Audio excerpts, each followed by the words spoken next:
अच्छा मोदी जी एक बात बताओ, ये जैकेट के मैन्युफैक्चरिंग कारखाने में आप मुझे इसीलिए लेकर आए हो? यहाँ जैकेट के कारखाने पे आप लाके मुझे सिर्फ सब्जी बनवा रहे हो और मशीन से जैकेट आप सिल रहे हो। मैं आपके साथ सिलाई सीखने के लिए आया हूँ जैकेट की। आपने तो कहा था जल्दी मुझे जैकेट की सिलाई सिखा दोगे। मैं आपके लिए सब्जी उब्जी नहीं बनाऊंगा, मुझे इस सिलाई मशीन से जैकेट सिलना सिखाओ। अगले बेफालतू की बातें तो करते नहीं है। मैं तुमसे कोई हमेशा सब्जी और रोटी थोड़ी बनवाता रहता हूँ। जब तुम सब्जी और रोटी बना लेती हो उसके बाद मैं तुम्हें सिलाई मशीन पे बैठा के तुमसे जैकेट सिलवाता हूँ, लेकिन तुम जैकेट को सही तरीके से सिलना जान ही नहीं पा रहे हो। पूरा महीना होने को जा रहा है, अभी तुम सही तरीके से इस सिलाई मशीन को चलाना तक नहीं जाने हो। लेकिन मोदी जी, राहुल, ये क्या कर रहे हो आप? क्या कर रहे हो? ये बात मुझे अच्छी नहीं लग रही है। तुम जैकेट की सिलाई सही तरीके से कर ही नहीं पा रहे हो, सब मेरे पैसे की ऐसी तैसी करे दे रहे हो। ये जैकेट का कारखाना मैंने खोला था, मैंने सोचा था 2 पैसे कमा लूंगा, लेकिन ये देखो मैं अपने हाथ में एक जैकेट लेके आया हूँ, ये तुम्हारी ही सिली हुई है। सब तुमने उल्टी सीधी सी रखी है, इसे मैं उधेड़ रहा हूँ, दोबारा सिल के दो। योगी जी, आपका यही चिंदी रोना रहता है, इसीलिए हम आपके कारखाने पे काम करने के लिए नहीं आ रहे थे। मैं तो आपके कारखाने पे काम करना ही नहीं चाह रहा था, लेकिन क्या करूं, मोदी जी ने कहा अच्छा काम होगा, अच्छा पैसा मिलेगा, इसीलिए मैं आपके जैकेट के कारखाने पे आ गया। आप जरा जरा सी बात पे नोक जोक निकालते रहती हो। केजरीवाल, बेफालतू की तो बात करो मत। मैंने पैसा लगाया है इस कारखाने में, अगर जैकेट की सिलाई सही तरीके से नहीं हो पाएगी, मुझे जैकेट में कोई भी दिक्कत दिखी तो मैं यहीं पे दोबारा सिलवा लूंगा। अगर जैकेट खराब होगी तो मार्केट में मेरी जैकेट कैसे बिकेगी? योगी जी, आप भी बेफालतू की बात करती हो। कोई भी जैकेट बिकने से रुक जाती है कोई? अमित शाह के जैकेट के कारखाने में तो जैकेट की सिलाई करने वाले लोग अच्छी तरीके से सिलाई भी नहीं कर रहे हैं और वो कुछ नहीं बोलते, लेकिन आपने तो नाक में दम कर रखा है। कभी कहते हो जैकेट की चेन सही तरीके से नहीं लगी, कभी कहते हो सिलाई सही तरीके से नहीं हुई। क्या क्या करें हम? और एक जैकेट की सिलाई के आप पूरे 100 रुपए देते हो, कम से कम 200 रुपए दो तो अच्छी तरीके से सिलाई भी करें हम। राहुल, तुम बेफालतू की बात कर रहे हो। 200 रुपए में तो योगी जी की एक जैकेट मार्केट में बिकेगी भी नहीं। तुम जिस तरीके से घटिया काम कर रहे हो उस तरीके से तो तुम्हें एक जैकेट के सिलाई के सिर्फ 50 रुपए मिलना चाहिए थे। अच्छा लालू जी, तुम तो मेरे ही साथ काम करने के लिए आए थे और अच्छी तरीके से काम नहीं कर पाए और योगी जी ने तुम्हें काम से निकाल दिया। आज तुम योगी जी की ही तरफ से बोल रहे हो और मुझे ये भी मालूम है तुम उनकी तरफ से इसलिए बोल रहे हो कि वो दोबारा तुमसे सिलाई करवाने लगे, और मुझे ये भी मालूम है वो दोबारा तुमसे सिलाई नहीं करवाएंगे। तुम उनकी कितनी तारीफ भी करते रहो। अखिलेश, मेरा जितना भी खेत में गेहूं पैदा हुआ था मैंने मंडी में तुम्हारी आड़त पे लाके डाल दिया। तुम महंगे में महंगा बिकवा दो मेरे इस गेहूं को। इस बार गेहूं की फसल उगाने में बहुत खर्चा हो गया। चलो 1515 रुपए मोदी जी की तरफ से, 1515 रुपए कुंटल, 1515। और कोई आगे? 1600 रुपए, 1600 रुपए प्रति क्विंटल। अरे अमित शाह जी, आपने तो कमाल कर दिया, 1515 रुपए से सीधे 1600 रुपए। अमित शाह जी की तरफ से 1600 रुपए, 1600 रुपए, 1700 रुपए, 1700 रुपए प्रति क्विंटल। अखिलेश, 1700 रुपए प्रति क्विंटल में मेरे नाम लिख दो, ये गेहूं की ढेरी। 1700 रुपए, 1700 रुपए ओवैसी जी की तरफ से। तू डाल डाल में पात पात वाला हिसाब चल रहा है। अमित शाह जी ने 1600 की बोली लगाई तो ओवैसी जी ने पूरे 100 रुपए बढ़ा के 1700 रुपए की बोली लगा दी। 1700 रुपए एक, 1700 रुपए दो। रुको रुको अखिलेश, इतनी आफत क्यों मचा रहे हो? 1900 रुपए, 1900 रुपए मेरी तरफ से प्रति क्विंटल गेहूं की बोली। लालू जी, तुम्हारी बोली के ऊपर मेरी बोली पूरे 2000 रुपए प्रति क्विंटल। क्या बात है, क्या बात है। लालू जी की बोली के ऊपर केजरीवाल की बोली भारी पड़ गई। लालू जी ने 1900 के दाम लगाए तो केजरीवाल ने पूरे 2000 के। राहुल, तुम आज चुप कैसे खड़ी हो? तुम क्यों नहीं लगा रहे बोली? अरे भाई, मैं इस बोली से पीछे हाथ हटाता हूँ। इस बोली के दाम तो ऐसे बढ़ रहे हैं जैसे मेरी दाढ़ी के बाल बढ़ रहे हैं। अरे राहुल, तुम बोली से अपने हाथ पीछे खींच लो, लेकिन मैं तो बोली लगाऊंगा 2100 रुपए प्रति क्विंटल। राहुल ने बोली से पीछे खींचे हाथ। राजनाथ सिंह जी की तरफ से बोली 2100 रुपए प्रति क्विंटल। और कोई आगे? 3000 रुपए प्रति क्विंटल मैं लेता हूँ ये गेहूं की ढेरी। 3500 रुपए प्रति क्विंटल, 5000 रुपए प्रति क्विंटल, 6000 रुपए प्रति क्विंटल, 8000 रुपए प्रति क्विंटल। जबरदस्त बोली की जंग छिड़ चुकी है मोदी जी और अमित शाह जी के बीच। देखते हैं ऊंची में ऊंची बोली कौन लगाता है। फिलहाल मोदी जी की तरफ से 8000 रुपए प्रति क्विंटल, 10,000 रुपए प्रति क्विंटल, 20,000 रुपए, 25,000 रुपए प्रति क्विंटल, 50,000 रुपए प्रति क्विंटल। मोदी जी की तरफ से सबसे बड़ी बोली 50,000 रुपए प्रति क्विंटल। 50 पक्की है। जिसके घर पर हम आते हैं ढोल वो ही बजाता है। हम तुम्हारे घर पर आए तो ढोल तुम ही बजाओगे। बजाओ जम के ढोल। चलो ठीक है भाई, बात तो तुम्हारी मानना पड़ेगी। जब तुम मेरे घर आए हो ढोल तो मैं बजा रहा हूँ और लोक गीत भी सुना रहा हूँ, लेकिन तुम्हें मेरा साथ देना पड़ेगा। मेरे साथ साथ तुम भी गाओ। अखिलेश, तुम मेरा बहुत बढ़िया साथ देते हो, साथ में गाओ मेरे। अरे मोदी जी ये कैसा बेसुरा सुर लिखा रहा, सुर को जरा सुधारो। अच्छा सुधारता हूँ अखिलेश, अभी सुधारता हूँ, पहले पीछे पीछे साथ तो दो तुम मेरा। अरे मोदी जी कैसे उल्टे सीधे आवाज निकाल रहे हो, तुम्हारा मिलाप मिल ही नहीं पा रहा है, लगता है हमें यहाँ से भागना पड़ेगा अगर इस तरीके से तुम अपना मिलाप मिलाओगे। पता नहीं योगी जी आज लय मिल ही नहीं पा रही है, तभी तो मैं कह रहा हूँ आज तुम गाना गाओ, सुर के अपने तार छेड़ दो, आओ ढोलक अपने हाथ में लो, आ जाओ इधर बैठो मेरी जगह पर। अरे मोदी जी ये तुम्हारे उल्टे सीधे बहाने नहीं चलेंगे, बहाने मिला रहे हो, उल्टी सीधी आवाजें निकाल रहे हो। अरे तुम्हें अच्छी तरीके से गाना आता है लेकिन खुद तुम सुनाना नहीं चाहते हमें गाना, तुम्हें लोकगीत भी आता है, सब कुछ आता है, लेकिन तुम हमें बिल्कुल कुछ भी नहीं सुनाना चाहते। ऐसे ही अपने घर पर बुलाकर कोई बेइज्जती करता है। हम पिछली बार देखो योगी जी के यहाँ पर गए थे, कितना बढ़िया इन्होंने अपने सुर में भजन लोकगीत और पुराने गाने अपने ढोल के बल पर सुनाए थे। पता नहीं आज ढोल भी तुम किस तरीके से बजा रहे हो, तुम्हारा ढोल का भी सुर अच्छा है। मोदी जी योगी जी राहुल सही जगह पर मिल गए तुम, मैं तुम्ही को देखता फिर रहा था। अरे तुम गांव के मेन आदमी हो, मैं तुमको याद दिलाने के लिए आया हूँ कि मैं ग्राम प्रधान के इलेक्शन में दोबारा खड़ा हो रहा हूँ। पिछली बार तो प्रधान था ही मैं, इस बार फिर से प्रधानी में खड़ा हो रहा हूँ। ग्राम प्रधान का चुनाव नजदीक है, मेरा ध्यान रखना मोदी जी योगी जी राहुल, एक बार मुझे प्रधान और बना दो गाँव का, बस आप सब लोग के सहयोग की जरूरत है। अरे भाई अखिलेश तुम 5 साल तो हमारे पास बिल्कुल झांके भी नहीं, गांव के प्रधान बनने के बाद तुमने आगे भी नहीं देखा है हमारे पास, अब तुम दोबारा ग्राम प्रधान के इलेक्शन में खड़े हो रहे हो तो हमारे पास आए हो वोट मांगने के लिए। अरे भाई 5 साल में तुमने क्या किया है, इस बार अमित शाह जी भी ग्राम प्रधान के इलेक्शन में खड़े हो रहे हैं, वो पहली बार खड़े हो रहे हैं तो हम उन्हीं को देखेंगे पहली बार में। अरे जब तुम प्रधान थे मैंने तुमसे कहा था मेरे मोहल्ले में कोई हैंडपंप नहीं है, एक सरकारी हैंडपंप लगवा दो, तुमने एक हैंडपंप नहीं लगवाया। अरे भाई अखिलेश जी तुम 5 साल में आए हो, मोदी जी सही कह रहे हैं बिल्कुल, इससे पहले तुम हमारे पास आकर झांके। पिछली बार मैंने तुमसे कहा था कि नहर से मेरे खेत तक एक नाला बनवा दो, नहर का पानी मेरे खेत में नहीं आ पाता है, तुमने बिल्कुल नहीं सुना, अब तुम वोट मांगने के लिए आ गए। भाई मैं तो नहीं दूंगा तुम्हें वोट, कह देता हूँ साफ साफ। अरे अखिलेश ये कोई बातें थोड़ी होती है, तुम 5 साल गाँव के प्रधान रहे, 5 साल में बिल्कुल भी गाँव की तरक्की नहीं हुई, उल्टा और गाँव 10 साल पीछे चला गया। अरे मैंने भी तुमसे कहा था मेरे घर पे बिजली नहीं है,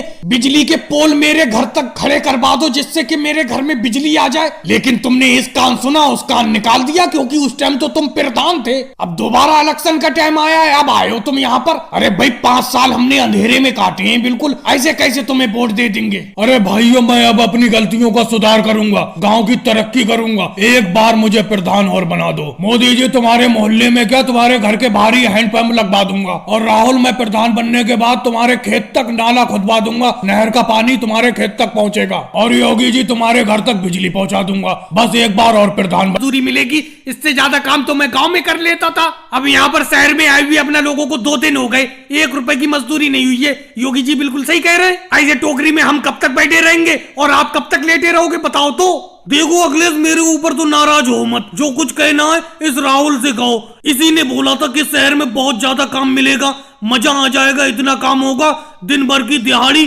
कम से कम 400 रुपए रोज मिलेगी। अब 400 रुपए तो बहुत दूर रहे, 4 रुपए की मजदूरी नहीं होने में आ रही है। राहुल तुम जो घर से पराठे बनवा के लाए थे वो पराठे हैं, भूख लगी है बहुत तेज, कम से कम वही पराठे खा लूं।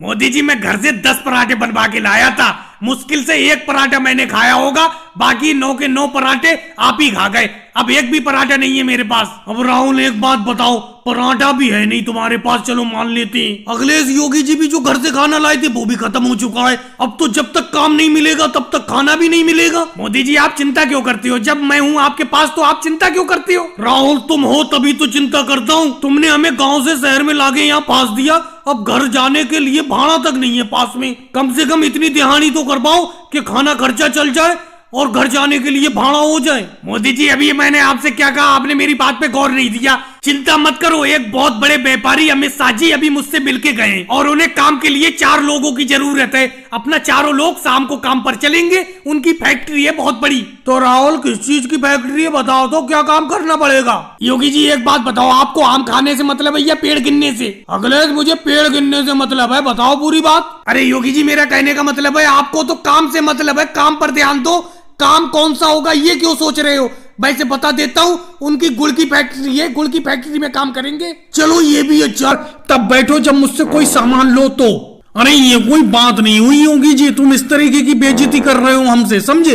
अभी 10 दिन पहले ही तो तुमसे मैं नमक की थैली लेके गया था 1 किलो की, और तुम कहते हो सामान नहीं लेते हो। अरे तुम्हारी दुकान पे टाइम कट जाता है, बैठे रहते हैं सब जने मिलके बैठ जाते हैं, और तुम बेइज्जती कर रहे हो, हम यहाँ से भगाने की बात कर रहे हो, ये कोई बात हुई? अरे कोई सामान की जरूरत होती है लेते तो तुम्हारी दुकान से ही है हम। हाँ मोदी जी, ये तो बहुत बुरी बेइज्जती कर रहे हैं, ऐसी बेइज्जती कौन करता है? अरे ये तो डायरेक्ट अपनी दुकान पे से भगा रहे हैं, ऐसी बेइज्जती तो कोई दुश्मन के साथ भी नहीं करता है। अरे 15 दिन पहले ही मैंने इनकी दुकान से एक बिस्किट का पैकेट लिया था 5 रुपए वाला, और ये भगाने की बात कर रहे हैं। अरे आज के बाद फिर मैं इनकी दुकान से कोई सामान भी तो नहीं लूंगा अगर ये मुझे दुकान से अभी भगा देंगे। अरे केजरीवाल जी, ज्यादा भड़को मत, समझे? गुस्से में कह दिया होगा योगी जी ने, दिल के बुरे नहीं है योगी जी, ऐसी कह दिया होगा गुस्से में। ऐसा नहीं है, अकेले में उनका भी मन नहीं लगेगा यहाँ पर। वो देखो अकेले बेचारे पत्थर पे बैठे रहते हैं, कुर्सी सब तुम घेर लेते हो, कुर्सियों पे तुम बैठ जाते हो। अरे कम से कम वो दुकान के मालिक हैं तो कुर्सी तो उन्हें दे दिया करो।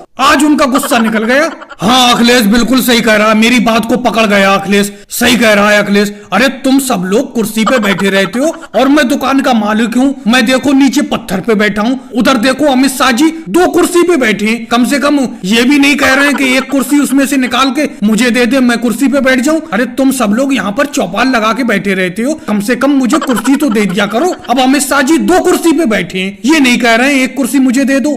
तभी तो मैं कहूँ योगी जी आज नाराज क्यों हो गए? अरे वो नीचे बैठे बैठे थक गए, समझे, इसीलिए नाराज हो गए। अमित शाह जी तुम भी 2-2 कुर्सी पे बैठे रहते हो, एक कुर्सी दो जल्दी से योगी जी को। अरे राहुल, कुर्सी उर्सी की कोई बात नहीं है, इनका सुबह से कोई सामान नहीं बिका है। तुमने एक चीज का गौर किया? अपना सुबह 6 बजे के आए हुए हैं और दोपहर खाने का टाइम होने को जा रहा है, इनका कोई सामान बिका है? इसी वजह से ये चिढ़ गए हैं। अब ये सामान बिकेगा भी कैसे? एक बात सुनो, यहाँ पर पाताल में इन्होंने दुकान खोली है आके जंगल में, कैसे करके यहाँ पर कोई सामान लेने के लिए आएगा? ऐसी जगह दुकान खोलोगे तो सामान लेने कौन? अच्छा मोदी जी ये बताओ, आपने जेवर की ज्वेलरी की दुकान रोड पर क्यों खोली है? ज्वेलरी और जेवर तो अंदर मार्केट में बिकता है, कस्बे में, शहर में, गाँव में, बिल्कुल बीच मार्केट में। और एक बात का ध्यान रखना, मैं पहली बार आपसे पार्टनरशिप कर रहा हूँ, हिसाब किताब सही तरीके से लिखना। किताब बहुत बढ़िया तरीके से लिखता हूँ। अब तुमने मेरे साथ जेवर की ज्वेलरी की दुकान खोली है, देखना कितना फायदा होता है।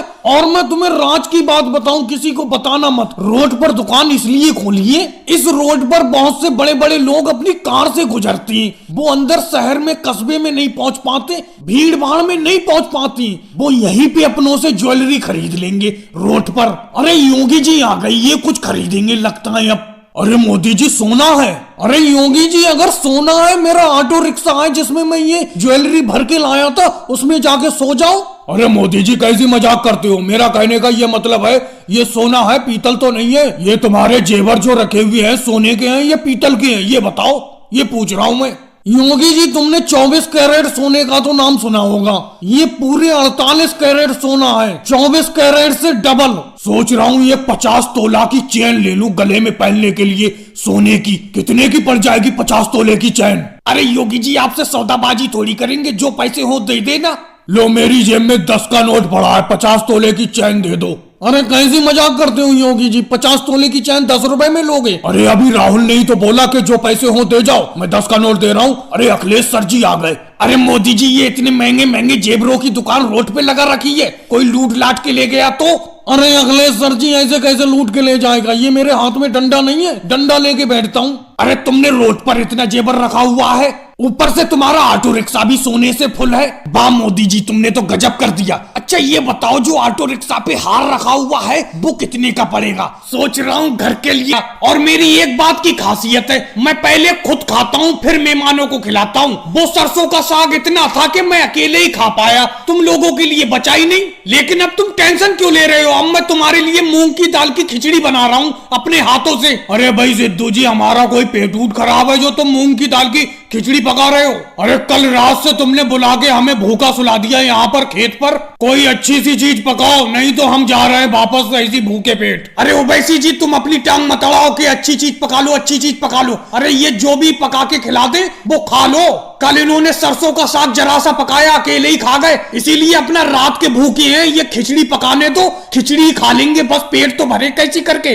लेकिन भाई सिद्धू जी एक बात बताओ, तुमने हमें कल दावत पे बुलाया था, रात खाना भी नहीं खिलाया, ऊपर से खेत पे क्यों सुलाया? तुम आराम से घर जाके लेट गए और हमें यहाँ पर खेत पे सुलाया। अब खिचड़ी भी बर्तन लाके यहीं पे बना रहे हो खेत पे। मोदी जी तुम्हारे बहकावे में मैं यहाँ पर आ गया सिद्धू जी के यहाँ दावत पर। तुमने कहा सिद्धू जी बहुत बढ़िया खाना खिलाएंगे, ये खाना है इनका, मैं तो कभी नहीं आता। अरे अखिलेश, कैसी बचकानी बात करती हो? वो तो मैंने तुम्हारे फायदे के लिए तुम्हें अपने घर नहीं सुलाया। मेरे घर पे ठंड बहुत लगती है, इसीलिए मैंने तुम्हें यहाँ खेत पर सुला दिया। और थोड़ी देर का सब्र करो, मूंग की दाल की खिचड़ी तैयार होने वाली है, खा के जाना आराम से। मेरी मेहमान नवाजी में तुम्हें कोई कमी दिख रही है? यहाँ पर देखो, खेत पर बर्तन लाके तुम्हारे लिए सब कुछ तैयार कर रहा हूँ। अरे भाई सिद्धू जी, तुम्हारे घर से ज्यादा ठंड तो यहाँ पर लगी पूरी रात भर। वो तो बराबर वाले खेत पर एक आदमी सो रहा था, चुपके से मैं उसका कंबल उतार लाया, सुबह से बोई ओढ़े पड़ा हूँ। और मोदी जी एक चीज पे गौर किया तुमने? इस बार भी ये छोटी सी हांडी में खिचड़ी बना रहे हैं, ये अकेले इन्हीं के लायक हो पाएगी, इसीलिए वक्त रहते निकल लो यहाँ से। पकाने के बाद ये सिद्धू जी अकेले ही खा जाएंगे। भाई लोगों, वीडियो को लाइक करो, चैनल को सब्सक्राइब करो।